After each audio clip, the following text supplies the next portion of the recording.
বলা হয়েছে ABCD মানে এইটা একটা আয়তক্ষেত্র, এই আয়তক্ষেত্র দুইটা কর্ণ AC এবং BD, এদের ছেদবিন্দু হলো O। আমাকে বলা আছে O থেকে BC এর উপরে লম্ব OP equal 4 centimetre, OA 5 centimetre হলে এই BC বাহুর মাপ কত হবে? এই অঙ্ক করার জন্য আমি যদি মনে করি এখানে কিছু নাই, এই অংশটুকুর ভিতরে কিছু নাই, আবার এখানেও কিছু নাই, তাহলে এই জায়গায় কি আছে?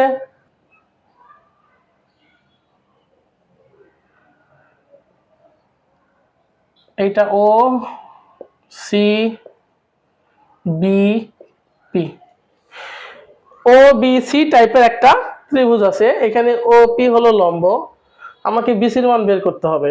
তাহলে আমার এই ও সি বি বা ও বি সি এই ত্রিভুজটাকে সমকোণী? সমকোণী না। এখন যদি সমকোণী না হয়, বিসির উপরে ও পি একটা লম্ব, আচ্ছা যখন লম্ব হইলো তার মানে এটা ও বি সি কে দুই ভাগে ভাগ করছে। যদি ও বি সি ত্রিভুজকে দুই ভাগে ভাগ করে তাহলে এখানে ও পি সি একটা ত্রিভুজ, ও পি বি একটা ত্রিভুজ। তাহলে আমি যদি এই ও পি সি অথবা ও পি বি যে কোনো ত্রিভুজ বিবেচনা করি, তাহলে এই ত্রিভুজের কি কি মান দেওয়া আছে সেটা আমাকে আগে দেখতে হবে। এই ত্রিভুজের ওপির মান কত? 4 সেন্টিমিটার। তারপরে এই ওসি জিনিসটা কি? ওসি জিনিসটা হলো কর্ণ, তাই না? ওসি কর্ণ না, এটা অর্ধকর্ণ।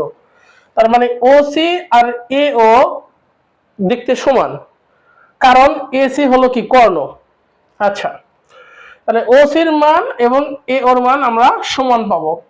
এখানে এ ওর মান বা ও এর মান কি দেওয়া আছে? কত আছে? কি পাচ্ছি আমরা?